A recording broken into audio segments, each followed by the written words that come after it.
ships in the United States Navy. Destroyers are the backbone of the Navy fleet, the tip of the spear, and are often referred to as the Swiss Army knives, designed to perform multi-mission air, missile, and submarine defense, as well as land and sea-based attack. To put it simply, the mission of the destroyer is to destroy. But behind the scenes, both above and below deck, are the nearly 300 sailors who live and work within the confines of this 500-foot-long vessel, many times for months on end. Today, we've been given the incredibly rare opportunity to climb aboard and join the crew out at sea to learn more about this fascinating ship and experience a day in the life of a Navy sailor. But our journey actually begins pierside, here in Southern California at Naval Base San Diego, where the USS Sterett is beginning one of its most critical phases, getting underway in a process known as Sea and Anchor.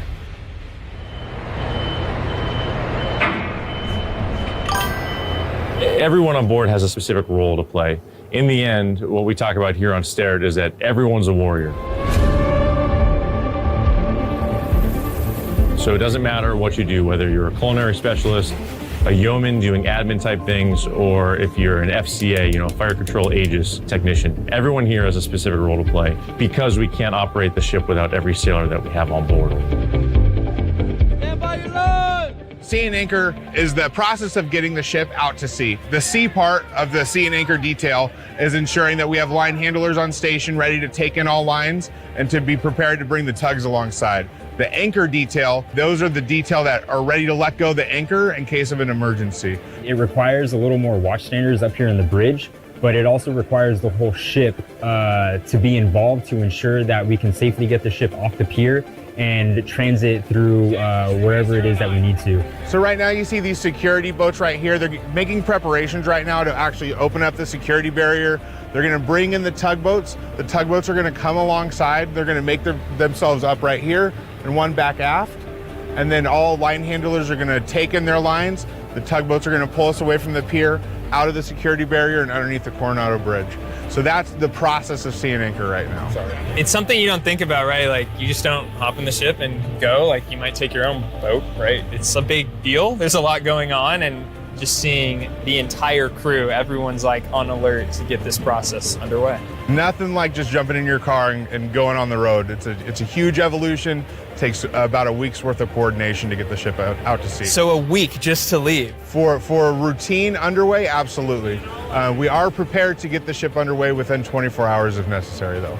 So after the security barriers open and we actually push off the pier and get out to sea, we have our gunners, mates, and weapons department manning our 50 caliber guns right here. So they're in charge of our anti-terrorism force protection. We put the bullets into the side here, got them in, and then we just rack them. Here we good to go. So what are you looking out for? Any boats or like jet skis and stuff that are getting too close. Like you said, any low slow flyers like drones and stuff like that.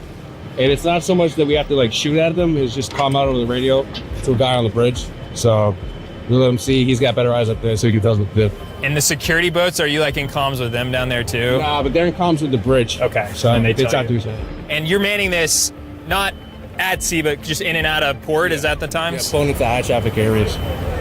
While we do have rifles and sometimes our sailors are armed, the majority of the time we're not. And really our weapon is our $3 billion warship that cannot be operated without every single rate that we have on board.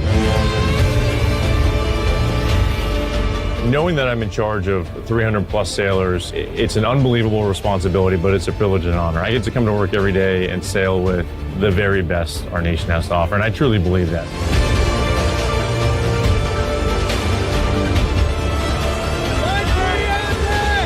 Flight quarter, main flight quarter, station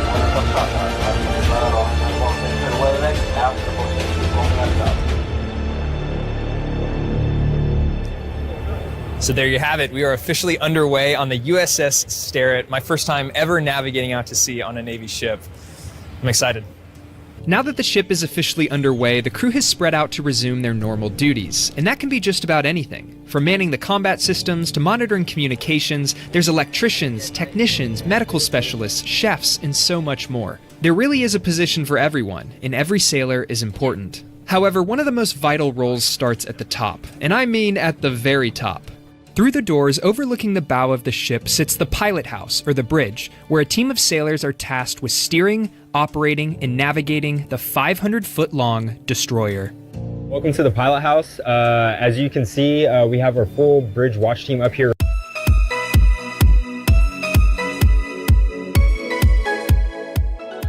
Right now, we get to drive the ship. We get to learn how to operate the ship and navigate the ship safely at sea. And once we meet that qualification, then we transition into the next aspect, which is warfighting and tactics, where we learn how to operate and use our combat and weapon systems to defend ourselves.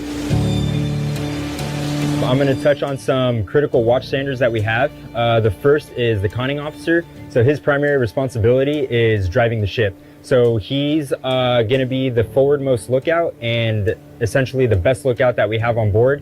He's going to be looking out at the horizon, calling out all contacts, and communicating with the officer of the deck, so that way then she can make an informed decision to keep the ship safe.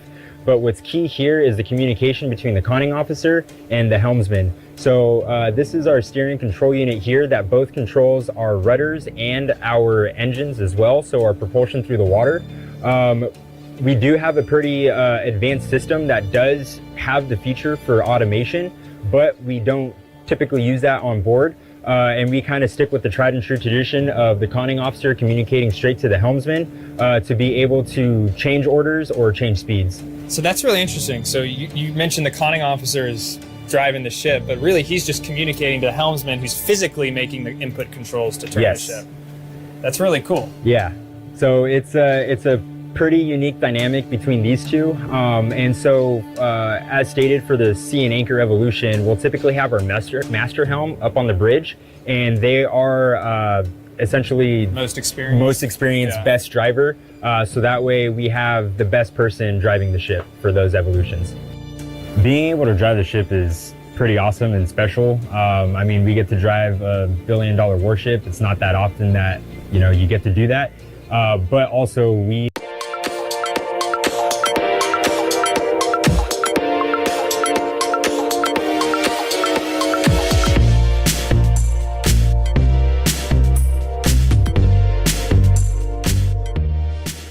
are full control of the ship, so primary focus is always safety, but again, when required to be able to maneuver, our ship is pretty special and pretty sensitive to maneuvers, so we can do some pretty dynamic and some pretty cool stuff on board the ship to get us to what we need to do. As the Navy's most heavily armed warship, the Arleigh Burke-class destroyer comes equipped with a lot of armament. On the forward launch deck, you'll find the massive Mark 45 62 caliber gun that can fire 20 rounds per minute at a range of up to 13 nautical miles. To give you a reference on the sheer size of this thing, here's me standing next to it. Located on the missile deck is the 25mm Sea-Whiz autocannon, which can fire a staggering 4,500 rounds per minute to defend against incoming threats. Now, rounding out the gun side of the house is the 25mm Mark 38 chain gun that defends against high-speed maneuvering surface targets. But we're really just getting started. The USS Sterett also comes equipped with surface vessel torpedo tubes for anti-submarine warfare, and where the real firepower begins is here at the missile deck, with the 64-cell Mark 41 vertical launching system, with 34 additional cells on the front of the ship, which can be configured with all different types of missiles for both land and sea-based attack and defense. This missile system works hand in hand with the Aegis combat system, which uses computers and radars to track and guide weapons to destroy enemy targets. There's definitely a lot going on, which made me ask the question, with all of this firepower, where, or better yet, who, is controlling it? Well, the answer lies down below, in a secret and heavily secured area of the ship known as the Combat Information Center, an area I didn't think I would be able to see. But luckily, we were given permission to take our cameras inside and bring you along with us.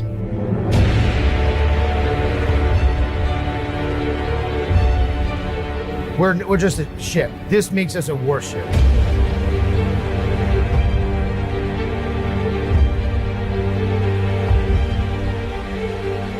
So this is the Combat Information Center. And what you're doing here is this is where the weapons employment would come from, the fire breaks, as well as collecting all the information, whether that's satellite communication, line of sight communication, or other sensors that are all feeding it to our overall command and control. The reason this space is so vital is that if we ever are in a situation where we have to employ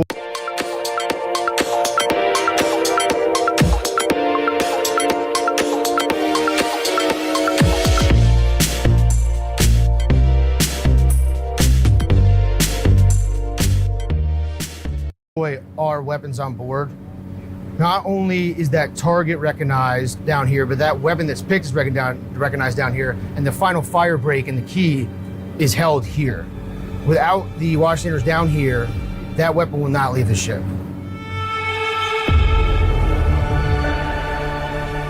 The spy radar, in my strong opinion, is our most capable radar system. That is the most capable piece of the Aegis weapon system.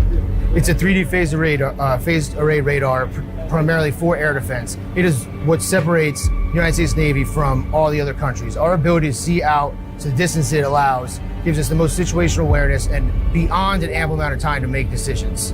It is by far the most advanced equipment we have. Now, producing these videos takes a lot of time, equipment, and resources, and because my goal is always to bring you the most interesting and exciting content out there, I want to thank our sponsor, Raytheon, and RTX Business for helping make this video possible. Not only does Raytheon manufacture a lot of the systems you've seen on this ship today, but they're also the proud supplier of many advanced sensors and weapon systems across the Navy fleet, helping protect naval ships and sailors around the world. With products like SM-6, the only weapon to provide anti-air warfare, anti-surface warfare, and ballistic missile defense all in one, Raytheon's products have led to an unmatched layered defense for US Navy ships and foreign allies. Now, the world's best weapons also need the world's best radar, and Raytheon has been producing the Navy's newest and most cutting-edge sensor, the SPY-6 family of radars. I actually had the chance to visit Raytheon's SPY-6 facility myself, and it was very impressive. SPY-6 can defend against ballistic missiles, cruise missiles, hostile aircraft, and surface ships simultaneously, providing significantly greater detection range while also reducing costs due to its modular and scalable design. The SPY-6 radars are currently being integrated into the newest ships in the US Navy surface fleet and will be installed on destroyers, amphibious transports, and aircraft carriers over the next decade to continue protecting naval ships and sailors for years to come. Once again, a huge thanks to Raytheon and RTX Business for helping make this video possible. Our sensors are the best in the world, United States Navy, but our sailors are even better. So without the sailors taking that information provided from those sensors, those satellites, those radios, we would be obsolete. Every single person has to push that information up to, but if you look behind me, the central node standing there, who that person will then take all of those inputs to make their best recommendation to push to the captain. If you look ahead, these are LSD 1 and 2.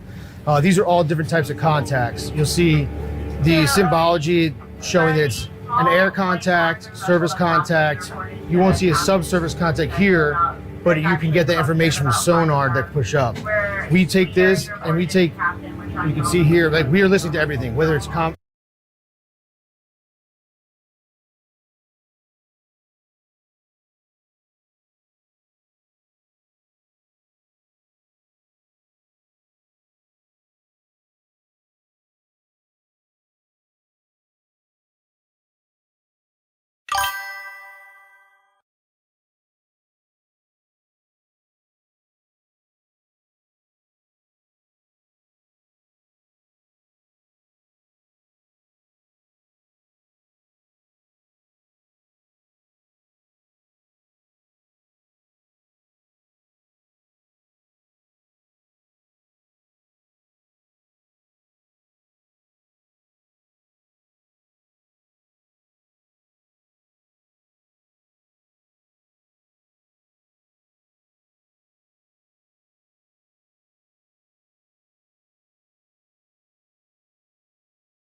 communications inside the ship or off the ship. With that information, we can take that, push that up to the captain so he can make his best recommendations and what he wants to move forward with. So how much does this change from what we're looking at now versus if you're deployed downrange in an area where, like, it's no kidding real? It actually is going to look the same. There's going to be more and more hostile symbology tracks, possibly, or suspect tracks, not hostile, but suspect. But overall, you would walk in and still see these two screens up. Okay. What the screens are telling you, though, would be much different.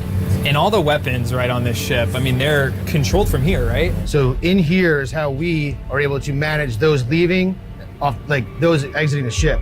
Not only that, without the right sensors up to support those weapons, also controlled in here, those weapons were obsolete without that supporting systems. So how would that look if you're given the command to engage a target? Where's that come from, and how does this room here work together to effectively launch that? So in order for that process to work, on that screen or these screens, you would see something that was a unique identifier to what was a threat coming in.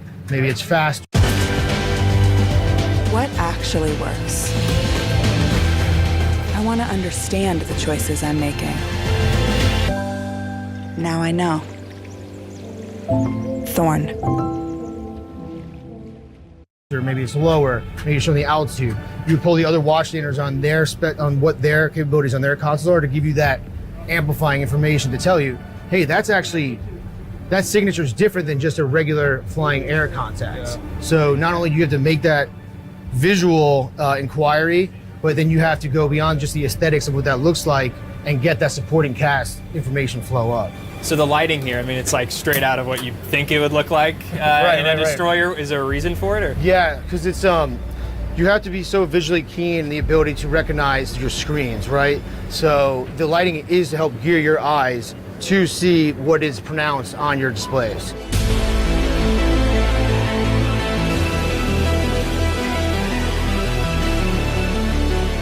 One of the things I've always found fascinating about Navy ships is that their crew has to be trained to fix anything that has the potential to be broken. When you're hundreds of miles out at sea for sometimes months on end, you need to be prepared for everything that could go wrong. It goes back to what we've hit on several times now. Everyone has a specific job, and everyone's job is vital.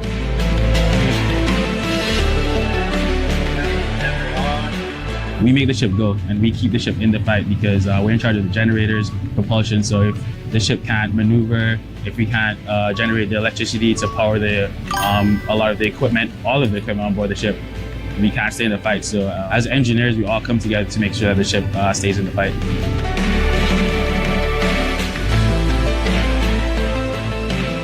Electricity, we say, is like magic. So it can sometimes be very frustrating. Especially when you go through certain troubleshooting techniques and like it still doesn't work, and like you're on a deadline, like we have to, the ship has to get on the way, or like we're going through an inspection and like this has to be fixed. It can be very frustrating, but it's also very rewarding when you're able to complete this task and fix something and restore a piece of equipment. That is also very rewarding as well. We use what's called reverse osmosis. So we take the seawater, pass it through a bunch of filters a few times, and it squeezes all that salt out, like in layman terms, and they add some chemicals to it, and we create potable water for drinking and for showers and for safe consumption from the ship. So when you have over 300 people living on a ship, you also have to have different amenities to accommodate everyone. Something you don't always think about, right? Where are sailors eating, sleeping, going to the gym? Well, it's all down here, and that is what we are about to get a tour of. We provide material control or material support to the entire ship. We have over 300 personnel on board and only a medical team of 3. Generally, there are 2 gyms. Now, it's not a lot for 300 people, but it's enough to get the job done. Anything from paper, pens, pencils, to hazardous material, anything that you can think. For a lot of these sailors, it's their first time getting underway, and unfortunately, a lot of them don't realize that they get seasick. So we are the ones who take care of them. How what's it like lifting a weight as you're hitting kind of a wave? And so there's definitely been injuries, but you kind of have to use what we call operational risk management in the Navy. You have to decide, is your workout worth the injury, which generally it shouldn't be or isn't worth it. So one of the most coveted spots on the ship is the ship store. This is where you can get your little home away from home when you're overseas and you want some Sour Patch Kids or some Jolly Rancher gummies, and you can't get them when you're out in town when you pull into port. So this is a crew berthing where the crew sleeps at night. This is where they keep all their personal gear. This one that we're in right now is a 21-man berthing. On board, they go as many as 99-man berthings down to about 7-man. This is the main galley on USS Sterett, where all culinary specialists and food service attendants work. This is where we put out the majority of the meals.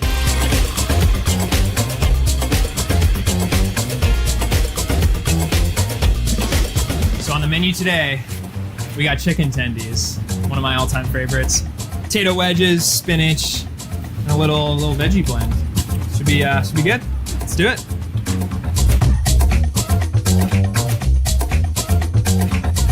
They're generous with their servings here. That's what I like to see.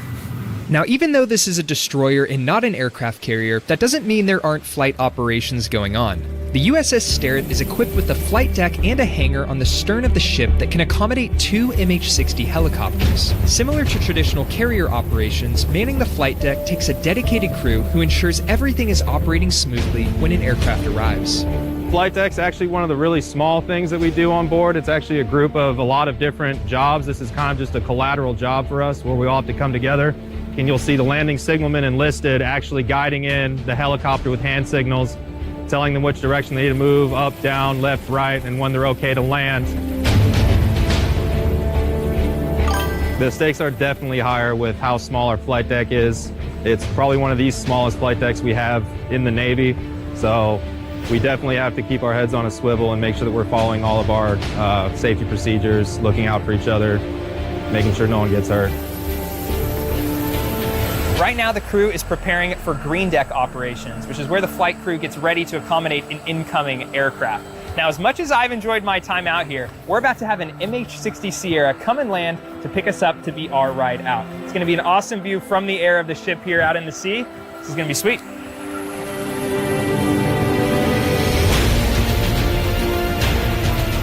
There's nothing quite like the aerial view of a Navy ship out at sea. And while my day here aboard the USS Sterett is done, for the rest of the crew, their job continues. And they're the ones working around the clock to patrol our oceans and ensure our safety. I want to give a huge shout out to the US Navy for giving us the opportunity to tell this story. And if you're interested in learning more about the Navy and possibly having the chance to tour a Navy ship for yourself, you can visit the link I've left down in the description below. Don't forget to subscribe if you haven't already, and I'll see you in the next one.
Welcome back. We're on countdown mode. 5 minutes away. We are awaiting the...